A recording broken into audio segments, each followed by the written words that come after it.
Oh man, you really hate to see it, but yeah, today's the day. G2 going home, baby.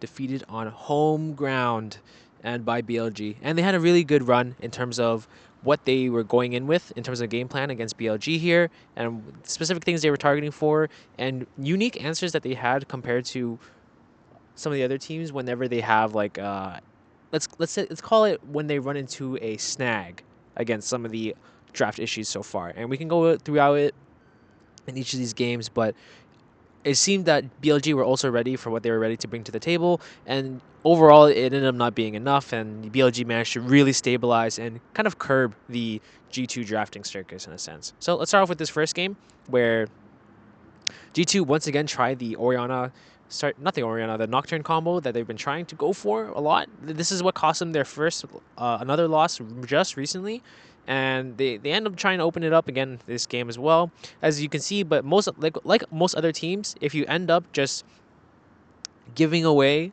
enough options that can deal with the Nocturne, then in the case of BLG here, it's really hard for the Nocturne to really do much, right? It can try to get some targets, but when you have a side laner like Jax or like a really tanky jungler, it's really hard to really get the picks you're looking for with a comp like this. And I believe G2 have been struggling. Honestly, every team has been struggling with this pick a lot, and it's just really easy to draft around it. And you can see the champion pools kind of, let's say, gravitate around this sort of pick, right? You even see the Xayah stonks coming back up. It's not that she's good, it's that she's adapting to the needs of the meta, and that's what she's been able to do. So in that case, it just gives too much time for BLG to really answer what G2 are trying to bring to the table in that case. And it's really like, even the Kaisa pick, it's not even necessarily because you need to go forward, it's just that she's a very self-sufficient and AD carry, and one that does not need to, let's say, a lot of peel in order to really succeed and really thrives against this Nocturne, right? We've seen this time and time again, and it made this draft really hard. And I think G2 probably had some success with it in the scrims, and they think it's good, but in this case, I guess on stage it just doesn't pan out as well. So game two, it's a lot cleaner. I would say they go with a different opener. I do like the fact that they're always willing to adapt and they drop the Nocturne pick at all, basically completely.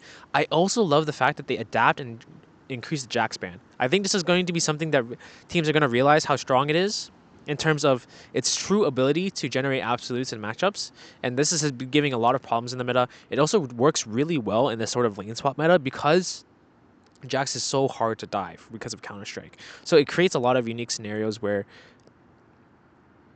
teams can just basically slam it and then they can do whatever they want with it and play through top and just kind of stabilize it, even if it goes weak side and they do like lane swap shenanigans and things of that nature. What is interesting though is that G2 also adapt and they go for the Skarner one. And then they go for a little bit of some psychopath drafting here with the Yasuo into the Gnar matchup specifically. This is not going to go mid, by the way. That's why it's not really a flex. They slam it with the Sylas as well. And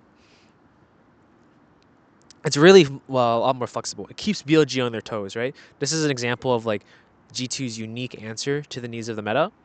And in this game, I do think BLG didn't necessarily, let's say, they did a miscalculation on what they thought G2's comp was. Because when you see Yasuo Sylas, they think it's actually forward. So then they actually tech pick the Xayah, although a lot of champions are gone as well.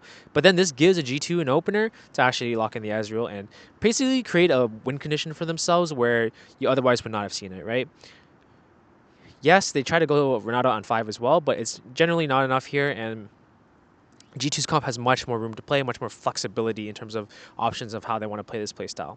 Game 3, I do also think that you can still kind of still see it, right, where they have these very unique picks that still do what they want to do while increasing draft leverage within the field of the meta, and allows them to basically focus on other things, right? In this game, you can kind of see it with the Kalista Taric specifically because Renata and Nico, the two primary picks that go along with Kalista, have both been banned. So it's actually a very unique option. However, the way we want to think about this was whether or not this was like the right direction to take in the first place. You can kind of see the G2 comp is very focused on early game, and it's a thin wire, right? Where like if this doesn't go well in the very beginning, you're gonna get cooked pretty much. And there's a lot of champions that um, can seem well on paper, but then you have to give up some priority picks, and you leave yourself open to a lot of these rougher matchups. So ends up being like not like as good of a draft as you think it is. Let's put it that way. And that's basically the name of the game, right? Because G2, it's not like they didn't do their like signature drafting sort of style, right? They definitely tried to cook. They tried to put out a lot more options and throw out a lot of curveballs at BLG, but it seemed that BLG actually is a very stable drafting team, and they have a lot of like different answers to what G2 have, and that's basically what we're getting at this point, right? With teams like this, they don't really expose themselves as much, and that's what really shows the most in these games, in my opinion. It's not necessarily about like, oh, just being able to completely blast them in gameplay. You have to let even the best players are limited by the constraints of draft, right? There's only so much you can do. You can't turn water into wine just because your draft is too cooked, right? So that's why it's so important to not only not necessarily detract from the gameplay side, but also like understand how you set yourself up for the options in the gameplay, right? That's the whole point of draft. That's why G2 draft the way they do, and I historically really like the way they do. But in this case, it seemed that BLG just had a good read on what they were trying to go for, and they had good answers. So it was good on them. Hopefully this makes sense to you guys. Catch you in the next one.